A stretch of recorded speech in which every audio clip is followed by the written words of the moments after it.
Okay, I'm now joined by Lewis, obviously Chelsea fans' TV favourite. What did you... You like that one, didn't you? Yeah, take it. So we were both at the bridge. What did you make of the performance? To be honest, I thought Villa gave us a bit of a tough fight in the first half, but the fact that we still came out, we won 3-0 at the end of it is just giving me so much confidence because we made a lot of changes in the lineup and we did kind of suffer because of it. Losing Jorginho meant that we lost a lot of stability in the midfield, and I think Sal needs a lot more time to adapt than we give him credit for. But I'm not going to sit here and slate him. It's his first game in the Premier League. He's had barely any time with us. He hasn't even had a pre-season. He clearly needs to adjust. It is what it is. He's going to get better. He's going to be better by the end of the season. But he did still have a bad performance, and it's half the reason why the defence has so much pressure on them today. But they coped with it, and they coped with it excellently. That was Thiago Silva's first start in the Premier League this season, and he looks like he's been playing the entire season. This guy is literally timeless. He was in the way of everything in the first 20 minutes. Did you in the first half with that header as well? Yeah. There was a block in, there was a goal line clearance about 15 minutes in as well. Every single time we turned over the ball and it looked like they were going to hit us on a counter-attack, there was Thiago Silva. I also give credit to Chalobah and Rudiger because both of them were very solid despite having a lot of pressure put on them in that game. But they passed the test, they passed with flying colours. Edouard Mendy I also want to speak about because he does not get the praise he deserves. He is literally one of the best goalkeepers in the league, statistically the best winning Champions League goalkeeper in Champions League history. And they don't give him the credit he deserves, but where's the flaw in his game? His concentration's there, his decisions making is there, his passing out the back is solid.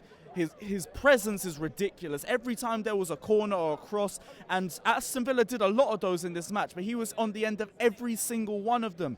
Didn't put a foot wrong today, so I need to give him credit as well. But I think as well, our defence gets a lot of credit, but when we get to the back to the keeper, he is making those saves. And like you say today, he was particularly, like every moment, you felt confidence in him, didn't you? Yeah, and people always say with Edouard Mendy's protected by the defence, but then if you're going to say that, then you're also taking credit away from Petr Cech because he's had the likes of Carvalho, John Terry, Ashley Cole behind him, and does that mean he's a worse goalkeeper? No. Concentration's key as a goalkeeper, and also being able to turn up in the big moments as well. You could have 1 or 2 big moments a game, but if you're not good enough in those 2 moments, that's 2 goals conceded. You all remember Kepa 1920. That's literally the exact same thing, and you see the difference is night and day. Edouard Mendy needs to start getting this praise. Another player too, Mateo Kovacic. I've criticised this final ball so many times, but today it was on point. The first goal for Romelu Lukaku just speaks levels from himself, and it just gave him the confidence to keep going and pushing forward, and obviously got a rare goal for the second as well, and it just caps off an amazing performance. But he was on it for the whole 90 minutes. Big up Dami as well. I see you, my G. Come on, bro. But yeah, overall, it was an amazing performance. In the midfield, I thought we were good. The only problem was, I think we were a bit frustrating in the attack. I thought Lukaku was solid today, but Havertz and Ziyech... You're right, man. Havertz and Ziyech, I thought, were very frustrating today. I thought Kai Havertz ghosted it for some periods, and whenever he got the ball in the first half, they kind of dealt with him a little bit easy.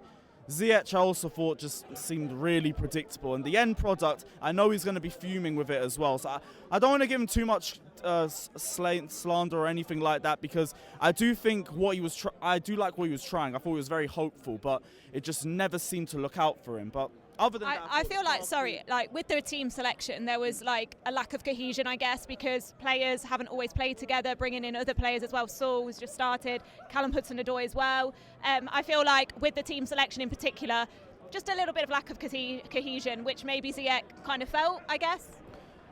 A bit of a lack of cohesion, but I thought for both of them, it's performance that they would be frustrated with, because with Ziyech, I could see what he was trying to do, but for the most part, it just never really came off the way that he wanted. Kai Havertz, you didn't really see that much of him until the second half. Second half, there was a good few chances from him there. He seemed to get a bit more involved into the game, but I still think it's a performance that he would be frustrated with. But we had enough players with a good performance to stand by. The defence kept us solid throughout the game.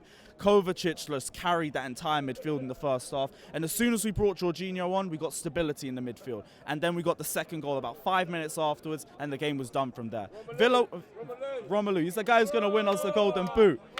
But like we were saying, Good performance. Kovacic carried the midfield and was a strong test for us as well. To win 3-0 in a game like that we did not dominate for the entire match just gives you so much confidence for the games coming ahead. We've got Spurs next, we've got Man City next, and I'm confident we can beat anyone because we're playing like that. We've got depth, we can switch players around whenever we need, and they still work, and we're still able to get the results. So a brilliant performance, and we move on to Tottenham. I couldn't agree more, Lewis. It's very optimistic times for Chelsea, I think. Thank you very much.